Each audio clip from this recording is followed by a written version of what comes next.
I don't know what's going on in terms of why certain things keep and certain things can't keep, but I don't know if there's anything that they can do.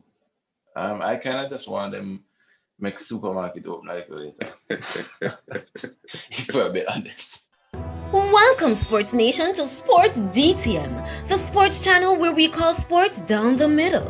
You can expect the latest in sports news, views, and reviews from our resident analysts. No sports topic is too controversial, and no team or player is above criticism. So just smash that subscribe button and ring that notification bell to make sure you don't miss out on our balanced offering of riveting sports content. And don't forget to like, share, and leave a comment below. Welcome to Sports DTM.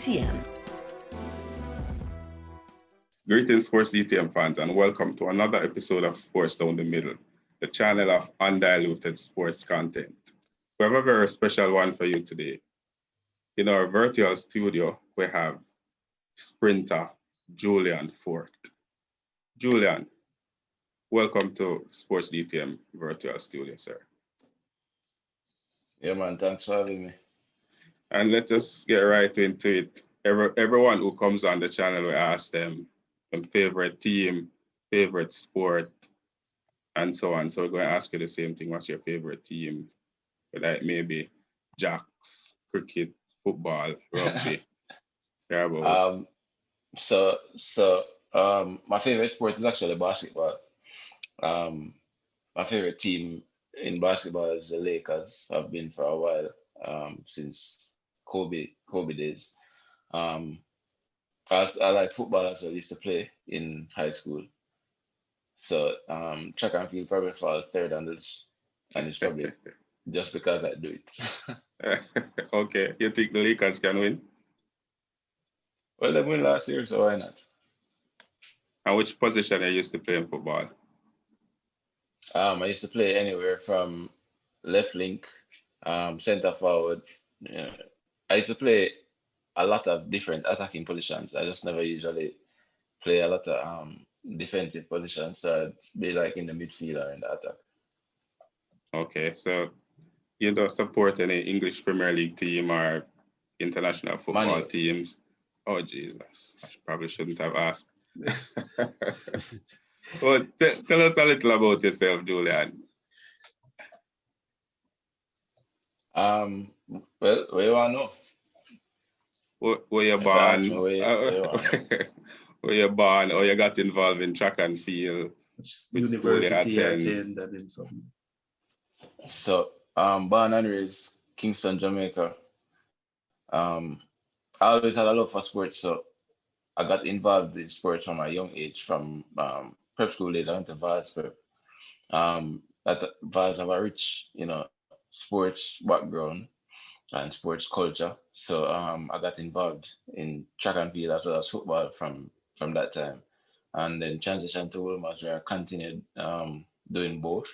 I was focusing on football in my earlier high school life, and then that kind of just pushed me to the point where I'm at now. So, at what stage you realized that track and field was it for you? When I realized that football not really going anywhere in Jamaica, Yes. so I decided to take the track and field. So why you said football not going anywhere? What's the reason? You tell me where you see football right now in terms of global recognition. Jamaica. Tell me where you see Jamaican football in terms of global recognition right now. Probably it's a woman's right now thing. it's Remember good Jahil right Hyde. Remember Jahil Hyde? It's the same thing. He used to play football and then switch to tracks. Mm-hmm. Probably it's a woman's thing. Here's the thing. I think I could have made it international in football if I chose to go to Europe or something like that from in my earlier years. I feel like it would have been a better decision to go look towards football if I was there. So it was just kind of as a result of where I was. So I was in Jamaica at 17, 18 years old. If you're not in some kind of football program in Europe, chances are you're not going to make it very far in the sport. At a big disadvantage. Yeah, exactly. So that was a part. That's a big part of my decision to go to track and field. And at the time, in about 2007, 2008, um, the rise of Usain Bolt. It was our glory days. Our glory days were just starting at that time. So it was kind of, I think, the smarter decision to make to stick to track and field. So did you transition from high school to university, or you just went straight pro? I was so when I left high school, I went to university. I was at UTech. I wasn't pro until about 2015. So I left in 2011. And while I was competing on like the pro circuit before 2015, I didn't actually sign a professional contract until 2015. So I guess you could say I went pro, but I wasn't officially professional um, when I right out of high school. Was it an easy transition? No, it wasn't an easy transition. Um, I think it's there are a lot of lessons in the early days of it, um, and you know, transitioning from high school training to professional, a professional level of training and intensity, it's completely different. And there I had a lot of injuries um, in my early days. So it was kind of some growing pains and some tough lessons to learn, in the transitioning period. We remember some of those injuries, but do you know what contributed to it or to them? Well, um, the intensity of training is different. You're putting your body through um, a lot of intense workouts from weightlifting that you wouldn't do in high school to just the intensity of the running programs on the track. So your body will definitely be tested and pushed to its limits, especially at MVP where I train. So you know you kind of have to you will notice which areas of your body you're weak in, and Mm-hmm. you have to work on them and get them back up to a professional level of training. Okay, so Julian, on the topic of sports restart, we saw the staging of the Sigma run the other day. Was it weird? Mm. Was it weird seeing the Sigma and not track and field? Weird. Yeah. What was that like? As in the Um, Sigma I, getting the green light and not track and field on a whole well, I was just wondering if that was the start of the athletic season. or the start of athletic events in Jamaica. So apparently it was. so you welcome such a start or such an initiative by Sigma. Yeah, man, big up Sigma every time. Okay, so tell me something. You're familiar with the different protocols that are now in place In for the terms of restart, in terms um of your participation in any one of the meets? No. yeah man, they we got sent some information on how we should operate, when we're at the meets that are being held now. Okay, what was it like during the lockdown in quotation for you as an Um, athlete? it was kind of weird, and it still kind of is right now because there's not much that has changed for the better, really. So it's kind of just inconvenient, to say the least. It's kind of inconvenient because there are a lot of stuff, and especially in terms of training. So Mm-hmm.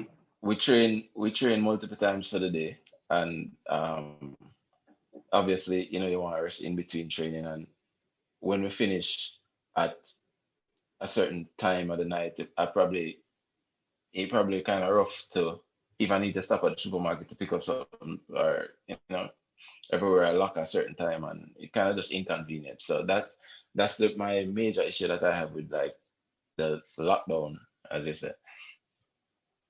You think it would help if you get special privileges to travel outside of those hours? I just don't see how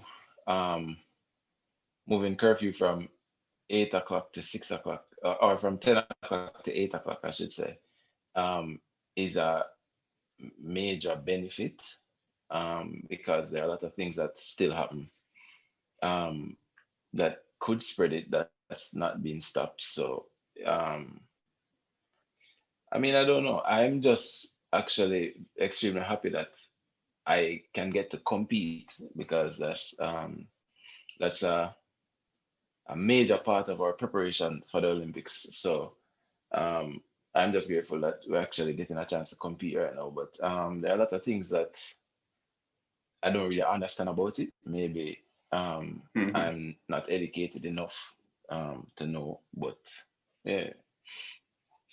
I mean, I was disappointed to see there are certain sporting events happening and there's no word about track and field or football or cricket. For example, horse racing got the green light very, very long time ago and has been operating without any issue for a while. So you share the same feeling as me, maybe disappointed, that bad.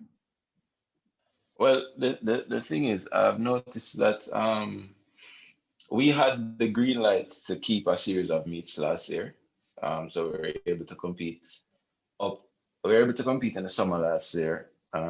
So I had no issues because competitions were held under strict protocols, and it went smoothly. There are no rising cases from these events, and it helped us. And we actually went abroad and competed in a couple races in Europe, and then came back.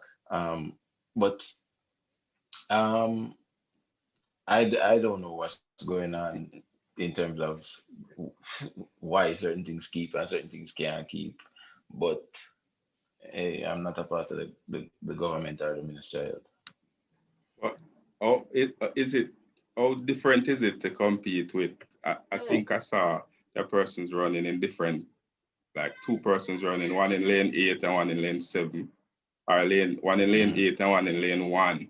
How different is that to compete with everybody in a lane as opposed to two people running in a race and then you wait and another race to determine who wins? Well, in terms of waiting on another race to determine who wins, that's kind of been a standard thing at development meets for a very long time, because obviously you have a lot of people competing trying to meet the qualifying standard for whichever Olympics or World Champs. So that is not an issue. Competing with spaces in the lane, it doesn't really feel fully like a race. It feels kind of like practice.